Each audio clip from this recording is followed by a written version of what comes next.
mental health. I've been with the Federation for 6.5 years now as a parent coordinator. Tanya does the same thing in Fargo, and she can introduce herself. But what we do is we go out into, we go to meetings with families who have children with mental health issues. We provide support. We go to IEP meetings, we go to family service meetings. We can help them with so many other things, help them make sure that their kids are getting the services that they need. We make sure we're educated on the laws with IEPs and other things. So that's, let's see, what else can I tell you about myself? Those of us working for the Federation are people with lived experience. So I have 4 kids, no children. I have 4 adults. My oldest is 37, and so I, really can't say that I'm 39 anymore. So my youngest is 22, and actually he's on the call here. Colin is my youngest son. I have kids with depression, anxiety issues. My daughter has some pretty severe depression, anxiety. One of my sons has got some. Colin does too. Colin also has cerebral palsy. I'm married. I live in a small town outside of Bismarck.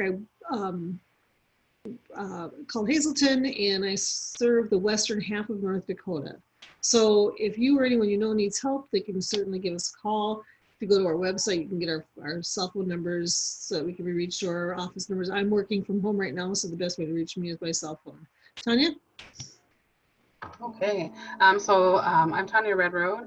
I am in the Region 5, Fargo, and the eastern side of the state. So I mirror what Renee does, just helping parents kind of navigate services and resources, IEP meetings. Yeah, just kind of being in places and spaces that are going to help the parent help their children meet and face those mental health challenges. So I've been almost 2 years now. It's getting close, Renee. When Robin asked me, I was like, hey, it's almost been 2 years. So we're just coming up on 2 years. I also am, obviously the lived experience. I'm a mother of four kids. 3 of them are my natural children, and my 4th one is my nephew, who I took in 8 years ago now. And I have 3 children who, I have one who's on the spectrum, and then I have one with emotional and mental health, and well, actually, both of the girls are kind of both, but so I definitely have my experience as far as the lived experience in that. So. All right. So I'm going to share my screen. We've got a PowerPoint. Sure, now I can't find it. It's because we practiced, right? We did. I'm gonna open it up again. I must have closed it. I did. I closed it. All right. It's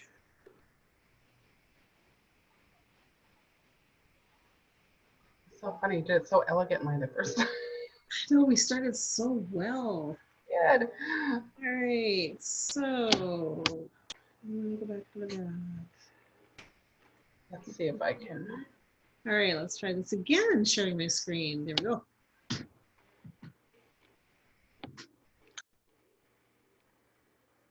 Oh, there you go. Can everyone see? You guys can see it? Yes, we can see it. So our topic tonight is IEPs, and it's just a little training on it. We took this information from the federal guidelines. So that's, if you want to see this, you can see it all. It is all in the federal guidelines. There's a guide that explains the IEP process, which we consider to be one of the most, I'm going to grab my because I can't read it on my screen. I've got you guys.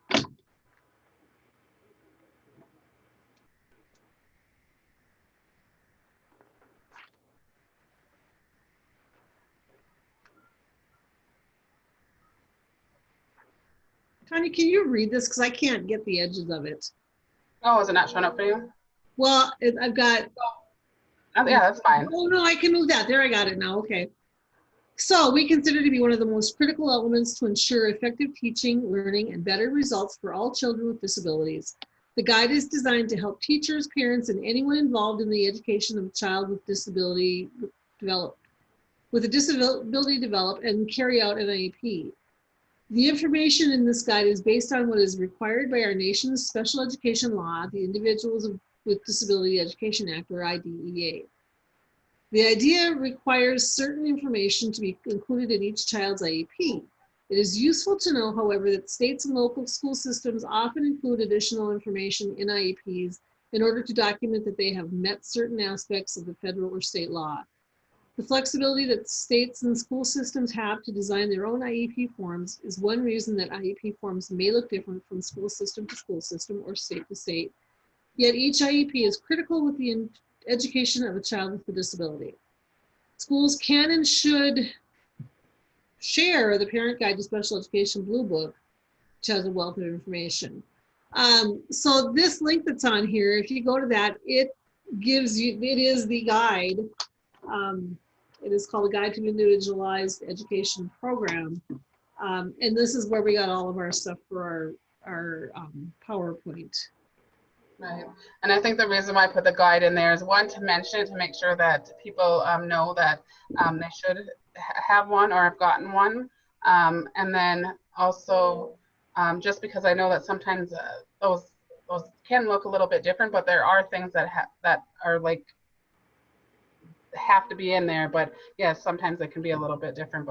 And we'll talk about all the different things that should all be. And one thing to remember too is the federal guidelines have to be in every IEP all around the country. They have to be in there. If the state wants to add additional things, they can add additional things, but they can never do less than what the federal guidelines say.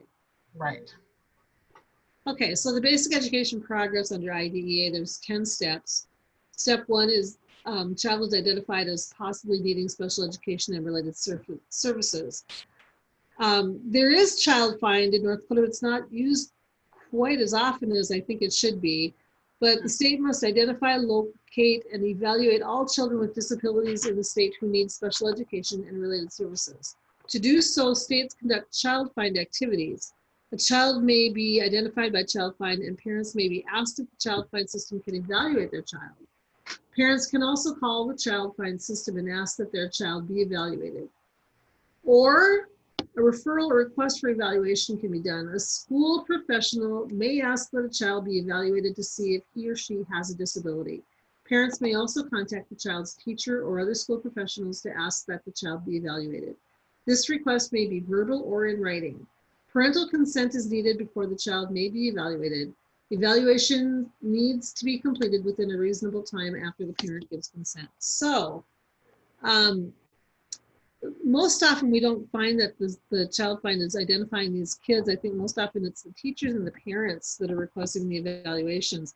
A teacher can request an evaluation of a child that they feel might not be doing quite as well as others, or if they feel have some kind of an issue that would be benefited by some special education.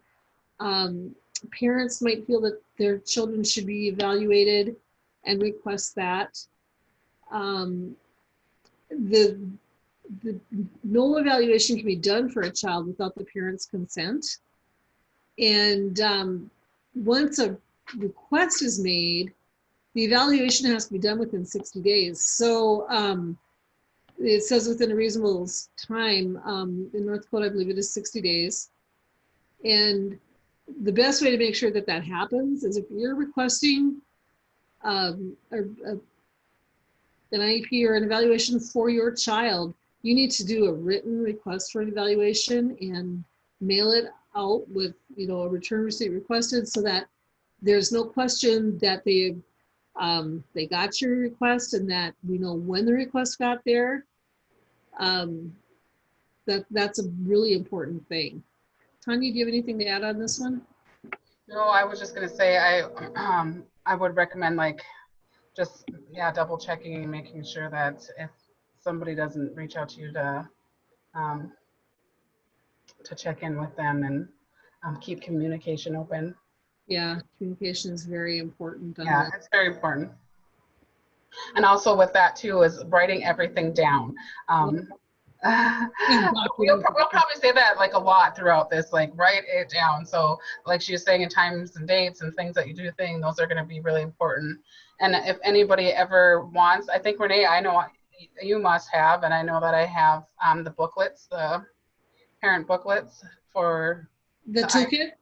Yes, the toolkit. Yeah, and I don't have any with me right now, but the toolkit is actually something that was created through the community of practice, the transition community of practice. It was a way to help keep people, parents involved. And it's just, I believe it can be located on the DPI website under special education. If you can't find it that way, you could contact one of us and we can get you a copy. I have it on my computer. I don't know, Tanya, if you have it electronically or not, but I do. Yep. Yeah, and we have a lot of them printed out too. So it's just kind of a handy little toolkit. It's got, some things you want to remember to take with you. It's got lists of things that you're concerned about. It's got kind of breaks down kind of the verbiage too of what they may be talking about in there. So it has kind of a list of acronyms in it. Acronyms are, and yeah. One thing that, as professionals, professionals like to use acronyms because they can say things so much faster. But if you don't know what it is, be sure to ask. And like I said, it's all in our toolkit. So, and this is not our toolkit alone. This is one that's on DPI's website. But I try to hand it out to our parents all the time.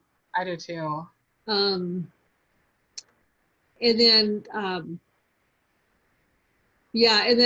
like I said, if parents, I know, like for my son, my third child, he's got some ADHD. The teacher requested that we have him evaluated because we didn't realize what was going on with him. Bright kid, but way out of line sometimes. And he did end up with a 504, not an IEP, but those things can be identified at that point. And then I don't know. I work with a lot of families where we request that the evaluation be done for their children. Okay, next. You want to do this one, Tanya? Yeah. Okay. And then child is evaluated. The evaluation must assess the child in all areas related to the child's suspected disability. The evaluation results will be used to decide the child's eligibility for special education and related services and to make decisions about appropriate educational program for the child. If the parents disagree with the evaluation, they have the right to take their child for independent educational evaluation. And they can ask the school system paid for this. Okay, and IE is the acronym for that, independent. Yes, IE. There too, a lot of times when parents request an evaluation, we tell them to request an evaluation for all possible disabilities, not just in the ones, not in specific ones. Because that can encompass everything that you might not even realize is going on with your child. I agree. Eligibility is decided. A group of qualified professionals and the parents look at the child's evaluation results. Together, they decide if the child is a child with a disability as defined by the IDEA. Parents may ask for a hearing to challenge the eligibility decision. Okay, and that happens a lot too, or not even necessarily a hearing, but a lot of times an evaluation will be done. Schools might not find that the child has a disability that affects their education, where the parent is seeing some things or is suspecting some other things, or they might suspect different disability issues. So it's important that if you're not in agreement with the evaluation that the school gives you, that you question it. You have the right to question everything, because one thing that this all really comes down to is no one knows your child better than you do. That's right. Okay, and step 4, you want me to do this one? Yeah, I can finish this one up. Step Child 4. is found eligible for services. If the child is found to be a child with a disability as defined by IDEA, he or she is eligible for special education and related services. Within 30 calendar days after a child is determined eligible, the IEP team must meet to write an IEP for the child. So there too, we've already gone maybe up to 60 days to get the evaluation done. Now here's another 30 days. So these time limits, it might seem like it gets to be a lot, but sometimes there's a lot going on. And so but this is important that this has to be done within 30 days after finding out that they're determined eligible. So do we have any questions yet on any of this? I don't have an ability to look at the chat if anyone's typing in, so. Renee, I'm 30 years old, obviously, and I don't remember. Do you have to be assessed by a doctor? Not necessarily. These, it depends what your disability is. Some things might need a doctor's assessment, but for educational things, they can be done at school by the social workers, or school psychs can do it, or even the special ed teachers can do it. And then there's always a way in with the parent. The child often fills out a form, if they're old enough to do it. So, but not necessarily a doctor. Yeah, I'm old. I don't remember. You are old. Been out of school for 11 years. We don't even want to talk about how long we've been out of school. Yeah. Okay. Oh, I got something blocking me again here, Tanya. I know I had to move the chat. I was gonna pay attention to the chat for you since you had the other part, but I'm like, now I can't read it, so I'll read it. IEP meeting is scheduled. The school system schedules and conducts the IEP meeting. School staff must contact the participants, including the parents, notify parents early enough to make sure they have the opportunity to attend, schedule the meeting at a time and place agreeable to parents and the school, tell the parents the purpose, time, and location of that meeting, tell the parents who will be attending, and tell the parents that they may invite people to the meeting who have knowledge or special expertise about the child. Okay, and we will get into it here in a little bit about who has to be at the IEP meeting. There are certain people that are required at the meeting. And then one of the things that's really important too for parents to remember is that you can invite anyone to this meeting that you feel has knowledge about your child, or someone like Tanya or I, who are, we're there to help you, and I can honestly tell you that when my youngest Colin was being evaluated and going through everything, and he's got a lot of physical disabilities. So he was definitely going to get his IEP, but even going to an IEP meeting, I worked with the teachers that we were working, having our meetings with. I worked with the special ed teacher. I worked with the administration. I was a teacher at the same school. And it could still be intimidating to go into these meetings as a parent, as opposed to being there as a staff. And so, that's part of our job. Mine and Tanya's job is to come there and be there on your side. We can help you get through the meetings. We don't even have to say anything. If you just want us there for moral support, that is something we can do. If you want us there to help you with discussions, we can do that too. That's what we do. Okay. Number 6, the IEP meeting is held and the IEP is written. The IEP team gathers to talk about the child's needs and write the student's IEP. Parents and the student, when appropriate, are part of the team. If the child's placement is decided by a different group, the parents must be part of that group as well. Before the school system may provide special education and related services to the child for the first time, the parents must give consent. The child begins to receive services as soon as possible after the meeting. If the parents do not agree with the IEP and placement, they may discuss their concerns with other members of the IEP team and try to work out an agreement. If they still disagree, parents can ask for mediation, or the school may offer mediation. Parents may file a complaint with the state education agency and may request a due process hearing, at which time mediation must be available. So the team gets together and talks about it. They figure out a plan for the student, but the parents have to agree to everything on this. The school staff doesn't get to just write this IEP. The parents have their input on this too. And when it says parents and the student when appropriate, the more involved your student could be in the IEP team, the more likely they are to be agreeable to working in it. Sometimes they're just more successful when the kids are a part of it. It's encouraged when the kids are younger. As the older the children get, the more important it is for them to be a part of that IEP team. A lot of parents don't want to have their kids in the IEPs, especially when they're younger. But when they get older, it's, you know, especially junior high and high school, they really, really should be a part of that. And especially in high school when they get into the transition IEPs. Before the schools can provide the let's say the related services, the parent has to get consent. So if the IEP or the evaluation determines that, you know, the child needs to have some kind of therapy, occupational therapy, physical therapy, mental health therapy, anything in the school, nothing can be done without the parent's consent on that.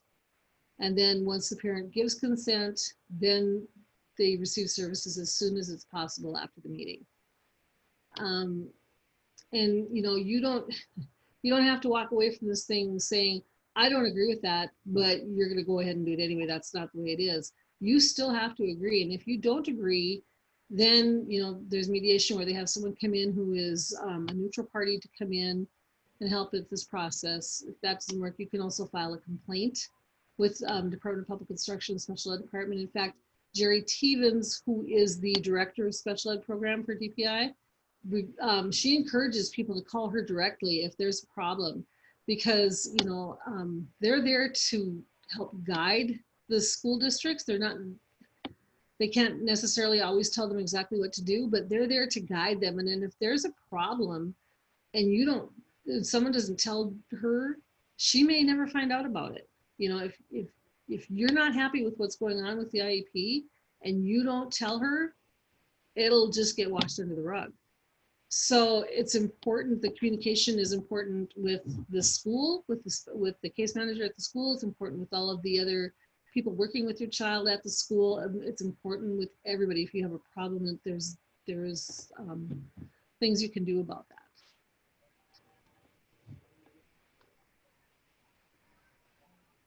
Step 7, services are provided. The school makes sure that the child's IEP is being carried out as it was written. Parents are given a copy of the IEP.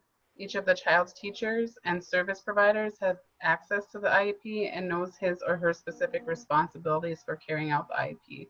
This includes accommodations, modifications, and supports that must be provided to the child in keeping with the IEP. Okay, and I don't know, Tanya, do you hear this a lot? I hear this a lot, that a lot of times the regular ed teachers don't know what's in the IEP, you know, especially like when you get into the middle school where they have so many different teachers. The aides don't exactly know what's in the IEP. They need to have access to that to know that they're doing what they're supposed to be doing with your child. So if you don't think that they know what's going on, you know, if I've had parents that have said they've gone to the open houses in the fall and talked to the teachers about their child, and the teacher didn't even know the child was on an IEP. So, you know, that's more common than you might realize, and it's not okay. They need to know what's going on in order to give your child the best services they can. Yeah, and I think you made a good point, you know, use those opportunities like at the parent-teacher conferences to talk about that and see what the teachers do know and don't know, and to make sure that, that, you know, if they don't, then they do after. Yeah, they need to, yeah. Then you get after the special ed teacher, you get after the administrator and say, hey, these teachers didn't know what was going on, so that needs to happen. But it definitely needs to happen as soon as possible. Okay, step 8, progress is measured and reported to parents. The child's progress towards the annual goals is measured, as stated in the IEP. His or her parents are regularly informed of their child's progress and whether that progress is enough for the child to achieve the goals by the end of the year. These progress reports must be given to parents at least as often as parents are informed of their non-disabled children's progress. So what that means is you should get a quarterly report, like every 9 weeks when kids get a report card, you should get a report on how those children are doing with their goals. And anyone who's on an IEP has got goals that they need to meet. And the goals are set up at the IEP meeting. And I think it talks about that a little bit more. If we get into that a little bit more further into here. So we'll just kind of go with that for a minute. Step 9, IEP is reviewed. The child's IEP is reviewed by the IEP team at least once a year or more often if the parents or school ask for a review. If necessary, the IEP is revised. Parents, as team members, must be invited to attend these meetings. Parents can make suggestions for changes, can agree or disagree with IEP goals, and agree or disagree with placement. If parents do not agree with the IEP and placement, they may discuss their concerns with other members of the IEP team and try to work out an agreement. There are several options, including additional testing, independent evaluation, or asking for mediation if available, or due process hearing. They may also file a complaint with the state education agency. Okay. So, okay, the goals are decided at the time the IEP is written. And, you know, you might decide after 9 weeks, or they might decide, your child might have already met that goal. They're supposed to, it's something that they should be able to achieve within a year. And if they've already met it in the first quarter, then we need to review those goals and rewrite them so that it is something that's where, you know, something they need to work a little harder on that will help the child. It has to be something they can measure. You know, you can't just say he's going to do better in school.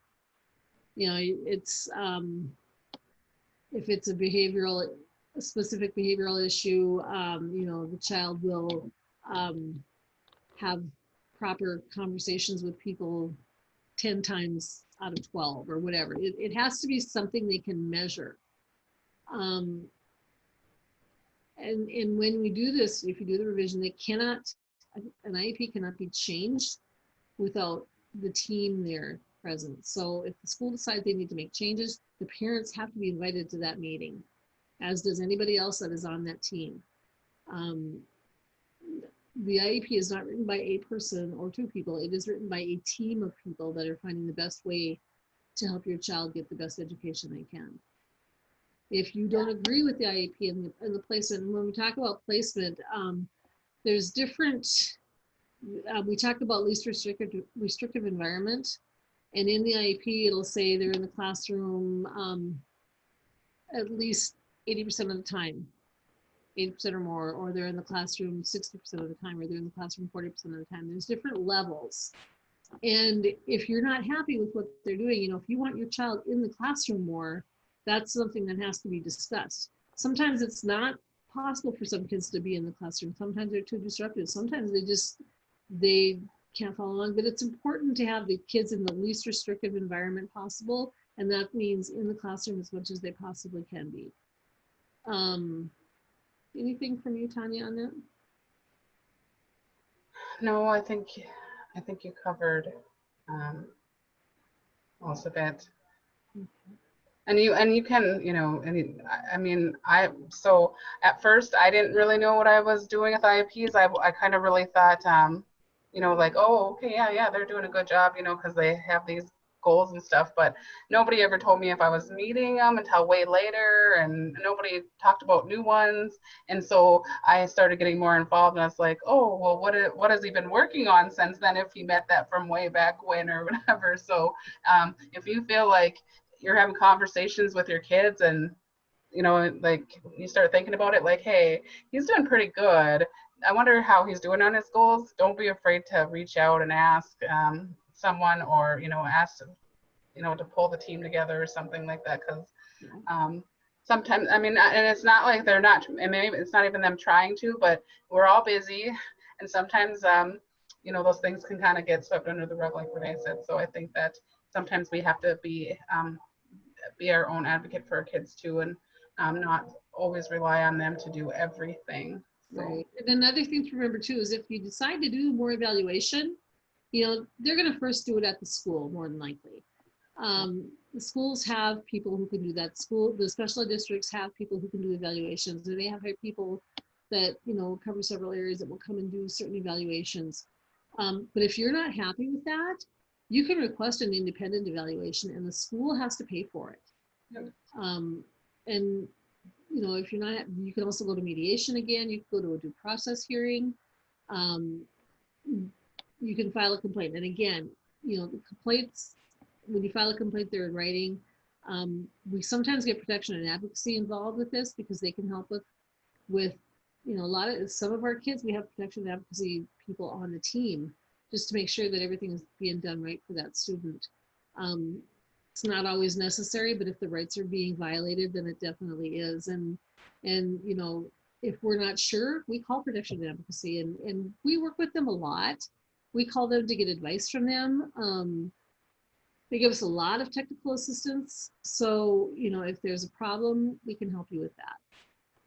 Or, you know, we can give you the numbers to call. It's very easy, and they're a wonderful agency to work with too. So, Yeah, they are. And I think the independent evaluation, I know that's, I mean, I've had to kind of use that to, you know, maybe if, you know, the parent and the school are having a hard time with even just kind of some of the assessment stuff, but that independent, it is a nice option to just say, you know, we need to do this outside of what's going on or who's doing that at the school, or maybe sometimes people will bring in someone like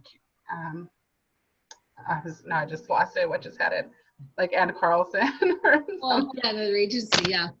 yeah, another agency. Thank you. I was like, my mind went blank. Sorry. Okay. So I've had to, you know, just offer that because we couldn't get anywhere, and I'm like, it just sounds like we need something independent because neither one, you know, there's just a power struggle, and it worked like magic. It was just like it took the pressure off from both sides, and they had a different view than who they thought they wanted that view to come from, and it was and it really worked out for both. So those, you know, if you get to that point, it is really a great option to, you know, throw that in there and just say, hey, I'd like an independent. Yeah, a lot of times there's conflict between the tester and the parent or something too, especially when you get into the small schools. You know, everybody knows everybody. Yes. And again, there, you know, sometimes the parents feel like, oh, they think I'm a bad parent, and you know, they feel like they're being judged, and they're not. But if they have that feeling and they don't trust it, that independent evaluation is a good thing to have because it's a neutral party completely. It's always a good option, and you have that option. Right. Okay, step 10, child is reevaluated. Every 3 years, the child must be reevaluated. They call it triennial, and we just call it 3-year evaluation. And that's where they go through the whole evaluation again for the student, unless they can sometimes bypass some of that if they know the child still has a problem. Like with Colin, we didn't have to have him evaluated to find out he had cerebral palsy. He has cerebral palsy, you can't miss it. But the purpose is to find out if the child continues to be a child with a disability as defined by IDEA, and what the child's educational needs are.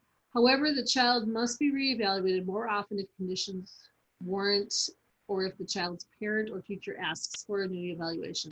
So the 3-year is a minimum, and your child can be evaluated more often if you feel that it's necessary. But the team has to agree on that too. It doesn't happen very often, but it does happen occasionally. Or, you know, the child just might be doing better, or maybe even not doing as well as they thought. Maybe they feel like the evaluation wasn't good. So there's a lot of reasons where that could happen. Okay, do we have any other questions? Or any questions? All right, so by law, the IEP must include certain information about the child and the educational program designed to meet his or her unique needs. In a nutshell, this information is the current performance. So the team will sit and discuss, you know, what is going on right now with the student, how they're performing in class. So yeah, you're going to have the regular ed classroom in there. You're going to have a special ed teacher in there. Anyone else who works with that child, if they have an aide with them, they should be a part of that team discussing how things are going with that child's schooling and how things are going with their IEP. Or if they don't have an IEP yet, if we're working on getting the IEP, we need to know where we're starting from to make the goals for this child. The current performance includes how the child's disability affects his or her involvement and progress in the general curriculum. The annual goals, okay, these are goals that the child can reasonably accomplish in a year. The goals are broken down into short-term objectives or benchmarks. Goals may be academic, address social or behavioral needs, relate to physical needs, or address other educational needs. The goals must be measurable, meaning that it must be possible to measure whether the student has achieved the goals. So we kind of talked about that before.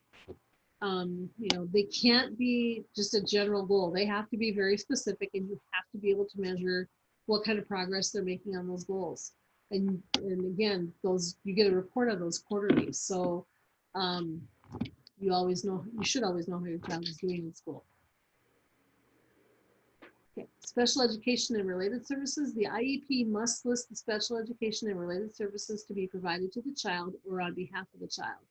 This includes supplementary aids and services that the child needs. It also includes modifications or changes to the program or supports for school personnel, such as training, professional development that will be provided to assist the child. So that's where you're talking about if they're going to have physical therapy, occupational therapy, speech therapy, mental health therapy, any of those things that will be discussed in their related services. You will discuss whether they have an aide with them throughout the day, or for how many minutes a day they have an aide. Those things all have to be established. And when they talk about how many minutes of service, that's a minimum. They can always give your child more service, but if they say they're going to give your child 100 minutes a week of speech therapy, they can't do less than that. It has to be at least the 100 minutes. That's a minimum.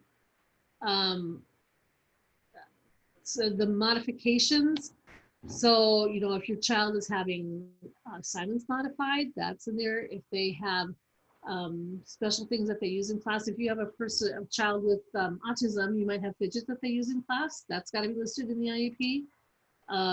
If you have somebody who needs to use a calculator, that is in the IEP. Anything that is not what all the other kids use anyway has to be in the IEP. Modifications, changes, supports, okay. And then the other thing too that's really important is if the staff is not trained to work with your child, they need to get that professional development for that staff so that they can help your child. That is important. The school has to pay for that. So, there can't be any, we don't have anyone that knows how to deal with this. Yeah, they have to. That they don't have an option. The IEP says they have to do it. And then participation with non-disabled children. The IEP must explain the extent, if any, to which the child will not participate with non-disabled children in the regular class or other school activities.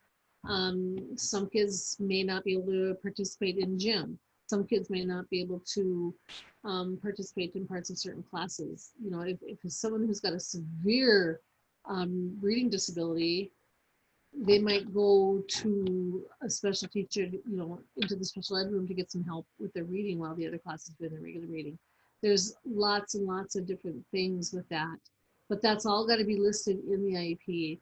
If something is happening that is not in your IEP, you need to call and ask about it. If something is not happening that is in your IEP, you need to call and ask about it. You need to keep track of what is going on, talk to your kids a lot, find out what's going on with your child all the time. Tanya, do you have anything to add to those things? No, I think you got them all pretty good. There was just so many. I was trying to think of all the different things, but I mean, there's all different reasons. I know, like my son, there's certain music times that he just didn't like, and so sometimes it just depends on what it is they're doing. So sometimes kids with sensory issues a lot of times have a hard time in music. Yeah. And so if that's the case, they don't have to go to music class.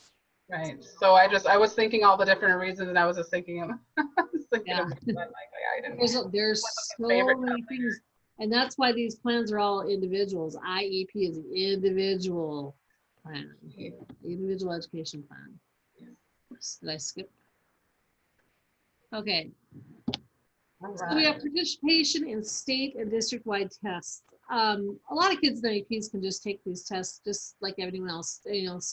Every school, every state has got achievement tests that they give their children. The freshmen take a certain test this year, or the juniors take a certain test. Some kids aren't tested in a certain year, or no kids are tested in some years, and all kids are tested in other years. And the IEP will state what modifications that the child could have, and if the child has modifications, that they can use those modifications can be applied to their standardized testing. So that's all listed. That will be listed in the IEP. There is a section for that where you check off the different things that your child will need. If the test is not appropriate for the child might not have to take the test, but the IEP has to state why the test is not appropriate and how the child will be tested again. So sometimes kids don't take those tests. And, Or they have, what's that? I said, or they may have some modifications for Or they might have not, but that has to be in their IEP. in their IEP, yeah. If it's not in their IEP, they have to take it just like everybody else.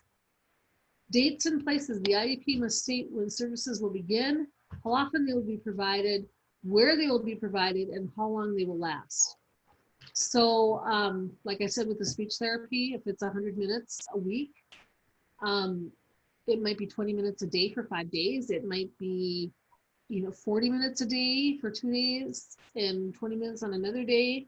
But that all has to be listed in the IEP. It has to say where they're going to do these services. If they're going to the, if it's speech, if they're going to the speech room to do this, if it's the speech teacher coming into the regular classroom to work with them during the school, it has to be said where the services will be provided.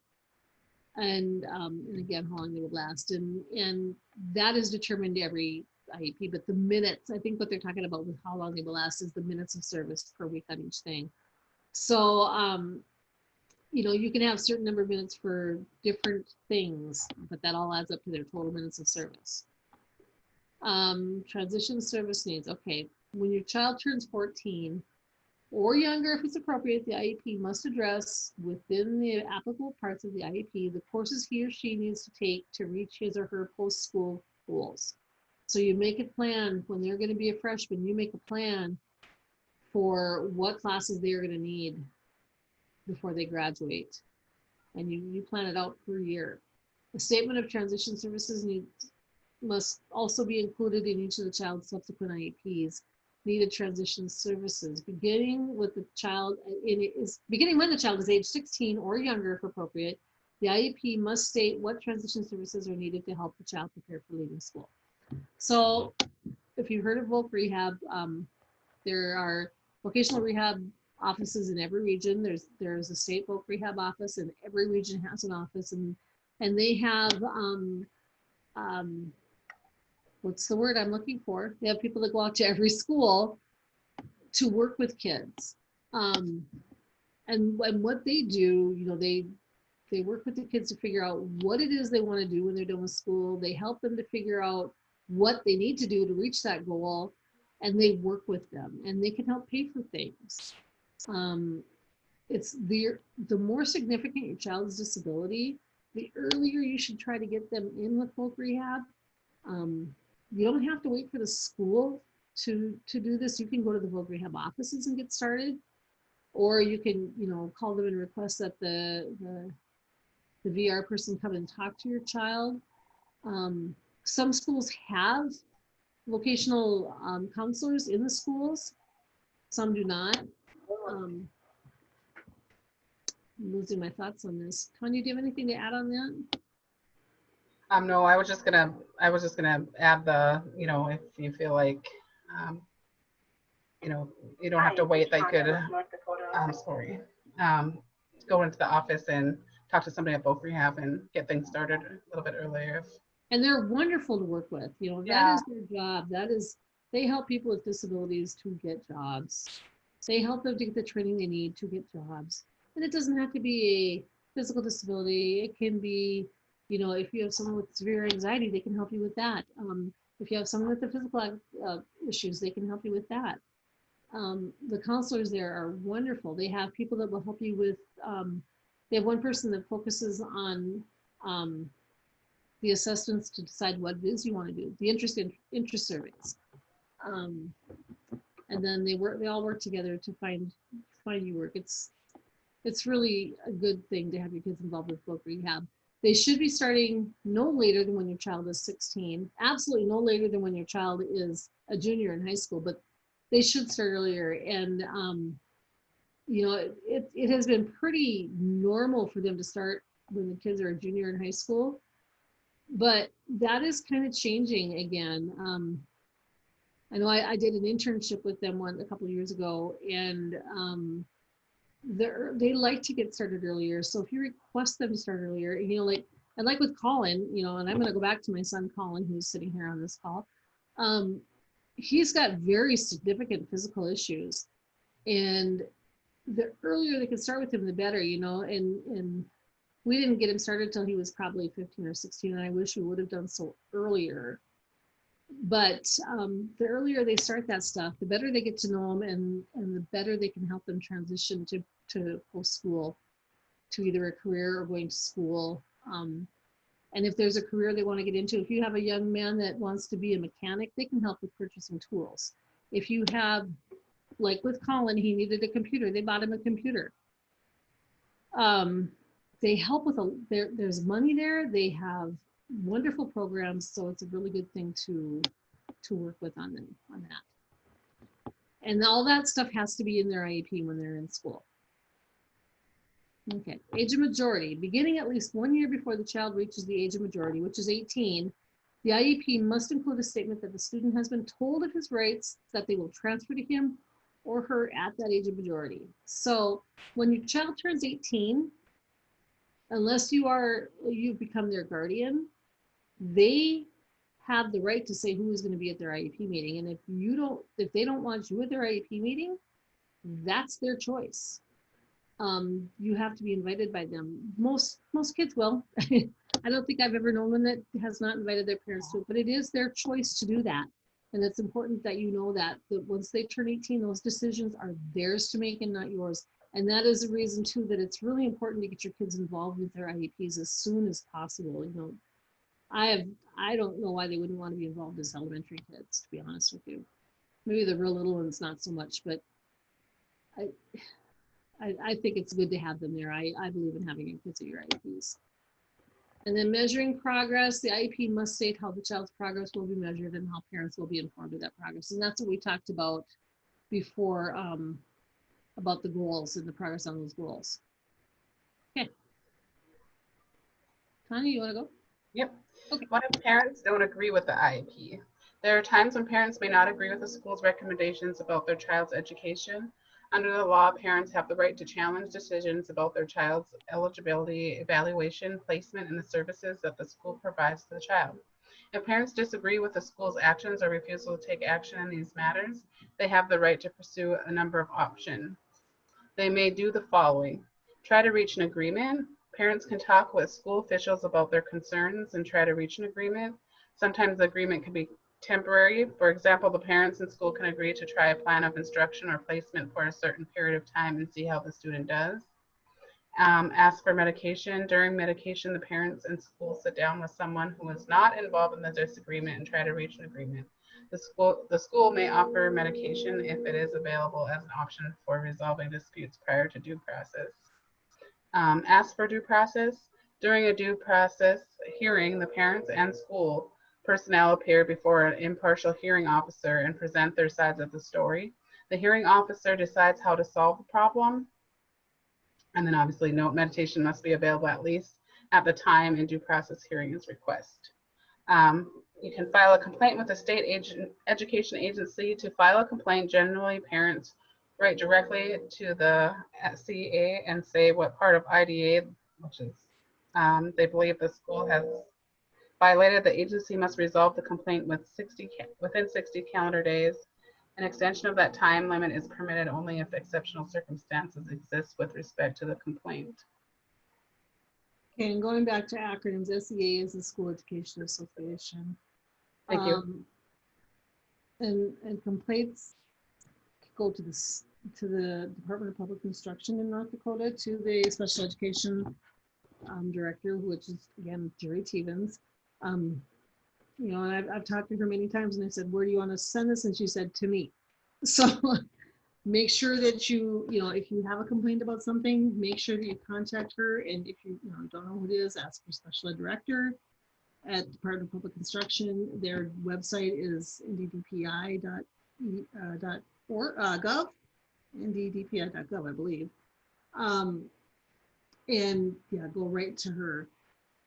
And there too, there's that 60 days. The agency must resolve the complaint within 60 days. Whoops, I went where I didn't want to. Within 60 days. So, you know, there's always a time limit on these things, and you need to make sure that they are following that. They can extend it. It's limited. The time limit is permitted only if exceptional circumstances exist. So it can be extended, but there has to be special circumstances. some do's and don'ts. You know, We just talked about this. We just kind of went off of. yeah. But personally, you know, for me, I think it's a really good thing to have a decent relationship with your child's your child's case manager, and with it, you know, with everyone at the school. You know, it's not a good idea to alienate them.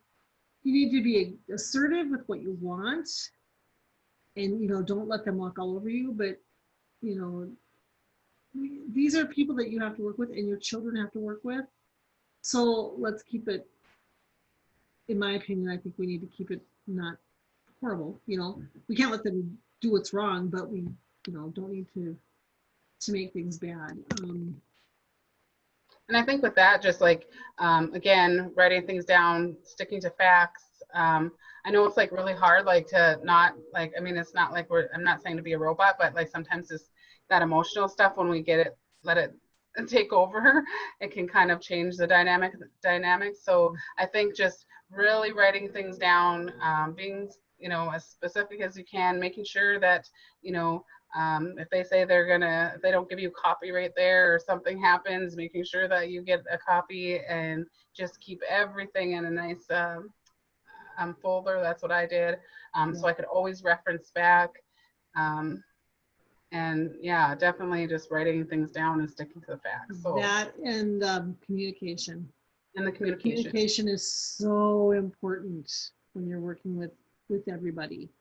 You know, whether it's a notebook that goes back and forth with your child, whether, you know, if you just have that occasional conversation over the phone or in emails or text messages, and, you know, tell those teachers how you want to be communicated with. Let them know, you know, if you don't want to talk to them in person or talk to them on the phone, you know, if texting is okay, if emailing is okay, whatever is your preferred way to be communicated with is the way that it needs to be. Right. And I think also with that too is because communication is important, and that we also reach out to and not just expect the school to reach out to us. I know that we feel like they should, and you're right, they should be, you know, especially with an IEP, you know, they should be reaching out as much as possible, but we can too. So. Yeah, there's nothing wrong with the parents calling. There's, you know, and if you give us permission to call, we can do that too. One thing to remember, we will never call a school without the parents' permission. Right. You know, we will not call on your behalf unless we talk to you first and you say, hey, can you do this? Or, you know, we might offer to do it, but we never will do that without your permission. That's just not okay. Anything else you can think of here, Tanya? I think just kind of going back to like making sure too, like that you have someone in the room as soon, you know, I mean, honestly, I just feel like straight out the gate, the first time, 10th time, I just think it's really important to have somebody that knows your child well and that you can trust and can just be there to, you know, write down notes for you, help you. You know, it's easy to get distracted and, you know, kind of talking about everything. So somebody, if you know, it's like for me, it's, you know, sometimes it's hard for me to listen and write and pay attention. So I think it's that way for most of us. You kind of lose track when you're writing down. You lose track, right? Yeah. And you can kind of We're get all human in the conversation. So yeah, that's why it's good to have a lot of ears there. Yeah, it's nice. What was something else I was just going to say too? Remember too that when you're in that meeting, it's not them telling you what's going on. It's you as a part of the team to decide what is going on. Nobody knows your child better than you do. And if there's something you don't like, you need to speak up. Don't ever say, oh, I don't want them doing that. But you know, they're the professionals. That's not, you know, they're teachers. They're people just like you and I, and they're not the parents of your children. They might be the parents of other children, but they're not the parents of your children.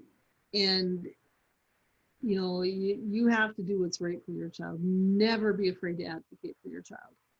Right. And I think also with that, like, and don't be afraid to have them repeat something or ask what they mean by that, or, you know, we all have different ideas sometimes and use words different in a different way. And so if you're not clear, those acronyms, you tell them to spell it out. exactly. So yeah, I think that's important too, is don't feel afraid to, it's not just a listening session. This is, this is a two-way road that you really should be navigating just as much as they are. So you are expert as much as they are.